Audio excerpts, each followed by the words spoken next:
JB. Watson ने व्यवहारवाद को मनोरहित मनोविज्ञान कहा है, अर्थात मनोविज्ञान व्यवहार का विज्ञान है। ये किसने कहा है? जे.बी. वॉटसन ने।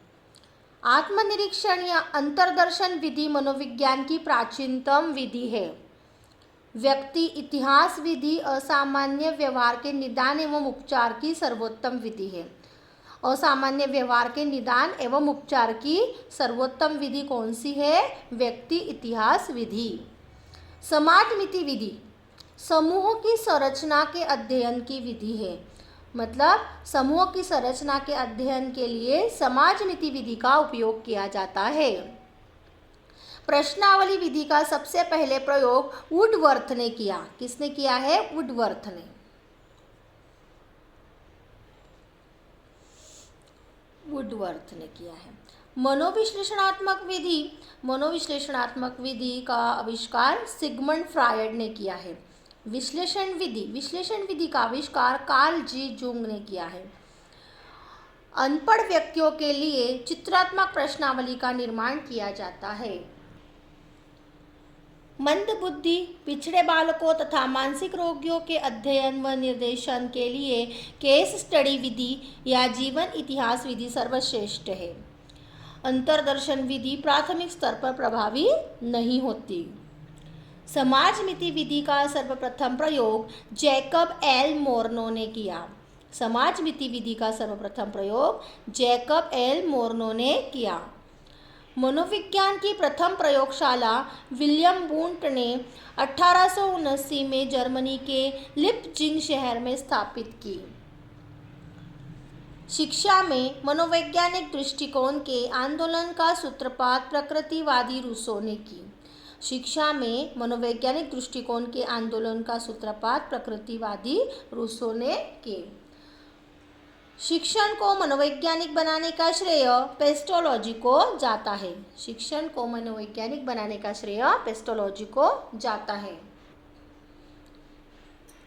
मनोविज्ञान की शाखा के रूप में शिक्षा मनोविज्ञान की उत्पत्ति 1900 ईस्वी में मानी जाती है। फ्रायड काम शक्ति को लिबिडो कहता है। फ्रायड काम शक्ति को लिबिडो कहता है। किशोरावस्था में आत्म प्रेम की अवस्था को फ्रायड नार्सिसिज्म कहा जाता है। किशोरावस्था में आत्म प्रेम की अवस्था को फ्रायड नार्सिसिज्म कहा जाता है। किशोरावस्था की प्रमुख समस्या है समायोजना व स्व पहचान। किशोरों को दिया जाना चाहिए वैयक्तिक निर्देशन। किशोरावस्था को दबाव, तूफान, बचाव व संघर्ष की अवस्था कहा जाता है। यह किसने कहा है? स्टेनले हॉल ने। ऑडिपस पितृविरोधी ग्रंथि है और इलेक्ट्रा मातृविरोधी ग्रंथि है। इसे आपको अच्छे से याद रखना है। ऑडिपस जो होती है वो पितृविरोधी ग्रंथि है और इलेक्ट्रा मातृविरोधी ग्रंथि है। बालक का विकास सामान्य से विशिष्ट की ओर होता है। बालक में सबसे पहले भय, प्रेम एवं क्रोध संवेग विकसित होते हैं। बालक में सबसे पहले भय, प्रेम एवं क्रोध संवेग विकसित होते हैं। बाल्यावस्था को छद्म परिपक्वता की अवस्था कहा है। बाल्यावस्था को छद्म परिपक्वता की अवस्था कहा है रॉस ने। टोली आयु 6 से 10 वर्ष होती है। मनुष्य को जो कुछ भी बनना होता है वह 4-5 वर्षों में बन जाता है। यह कहा है फ्रायड ने। मनुष्य को जो कुछ भी बनना होता है वह 4-5 वर्षों में बन जाता है। यह कहा है फ्रायड ने।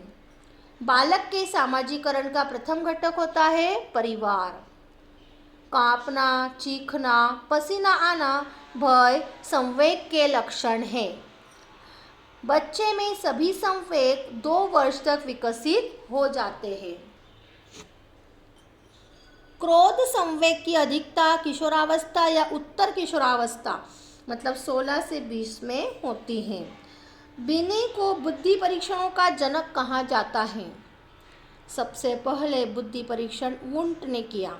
सबसे पहले जो बुद्धि परीक्षण मतलब IQ टेस्ट हुआ था वह वुंट ने किया था। मानसिक आयु का संप्रत्यय बिने ने दिया।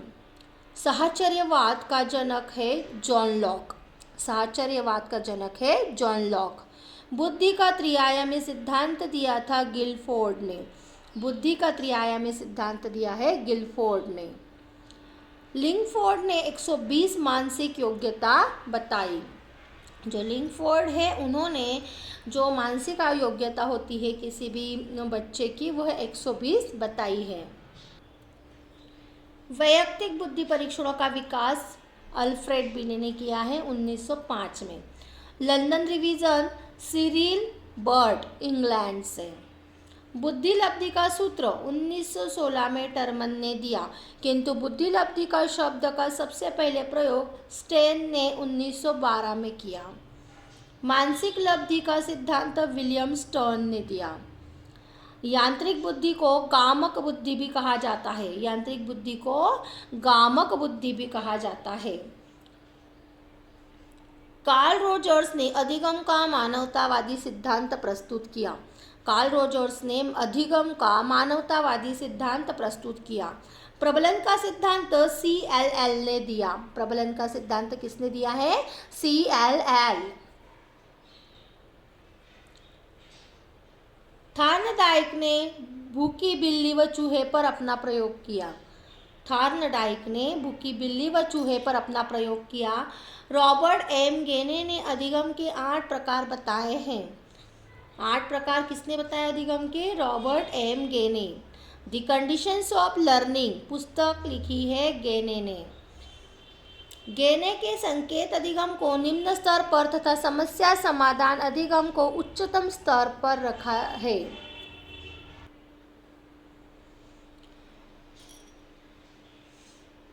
अधिगम के नियम प्रतिपादित करने का श्रेय थार्नडाइक को जाता है। अधिगम के नियम को प्रतिपादित करने का श्रेय थार्नडाइक को जाता है। SR थ्योरी ऑफ लर्निंग का संबंध थार्नडाइक से है। प्राचीन अनुबंधन का सिद्धांत दिया है IP पावलोव ने। घंटी और लार का सिद्धांत दिया है पावलोव ने। घंटी और लार का सिद्धांत दिया है पावलोव ने। वॉटसन ने अपने बेटे हर्बर्ट में भय संवेग उत्पन्न अनुकूलित अनुक्रिया के द्वारा किया था। अच्छी आदत का निर्माण व बुरी आदत को छोड़ने में पावलोव का सिद्धांत सर्वाधिक सहायक है। अच्छी आदत का निर्माण व बुरी आदत को छोड़ने में पावलोव का सिद्धांत सर्वाधिक सहायक है। नैमित्तिक अनुबंध का प्रतिपादन BF स्किनर ने किया। नैमित्तिक अनुबंध का प्रतिपादन BF स्किनर ने किया। स्किनर ने अपना प्रयोग चूहे व कबूतर पर किया। स्किनर ने अपना प्रयोग चूहे व कबूतर पर किया। अभिक्रमित अनुदेशन स्किनर के अमूल्य देन है। सूच का सिद्धांत कोहलर ने प्रतिपादित किया। सूच का सिद्धांत कोहलर ने प्रतिपादित किया। गेस्टाल्टवाद जर्मन भाषा का शब्द है जिसका अर्थ है समग्र या पूर्णता। गेस्टाल्टवाद जर्मन भाषा का शब्द है और उसका अर्थ है समग्र या पूर्णता। गेस्टाल्ट इकाई पर बल देता है, अंशों पर नहीं। वर्दीमन ने प्रोडक्शन थिंकिंग नामक पुस्तक में गेस्टाल्ट का सूत्रपात किया। कोहलर ने अपना प्रयोग सुल्तान नामक वन मानुष पर किया। पुनर्बलन का सिद्धांत CH हल ने प्रतिपादित किया। पुनर्बलन का सिद्धांत CH हल ने प्रतिपादित किया। हल ने अपना प्रयोग चूहों पर किया। हल का पुनर्बलन सिद्धांत थार्नडाइक के प्रभाव के नियम व पावलोव के संबंध की प्रतिक्रिया का मिलाजुला रूप है। गुथ्री परंपरागत व्यवहारी था। गुथ्री परंपरागत व्यवहारी था। जो हम सीखते हैं वही दोहराते हैं और जो हम करते हैं वही सीखते हैं। यह किसने कहा है? गुथ्री ने। गुथ्री ने अपना प्रयोग बिल्ली पर किया। गुथ्री ने अपना प्रयोग बिल्ली पर किया। गुथ्री गति को प्रारंभिक या मूल उत्तेजक मानता है। संकेत या प्रतीक अधिगम का प्रतिपादन टालमैन ने किया। टालमैन का दृष्टिकोण प्रयोजनवादी था। टालमैन ने अपना प्रयोग चूहों व बंदरों पर किया। कुर्ट लेविन को क्षेत्र मनोविज्ञान का जनक कहा जाता है। कुर्ट लेविन को क्षेत्र मनोविज्ञान का जनक कहा जाता है। कुर्ट लेविन ने अधिगम का क्षेत्र सिद्धांत प्रतिपादित किया। जेरोम एस ब्रूनर का कार्य क्षेत्र विशेष रूप से संज्ञानात्मक विकास पर निर्भर है।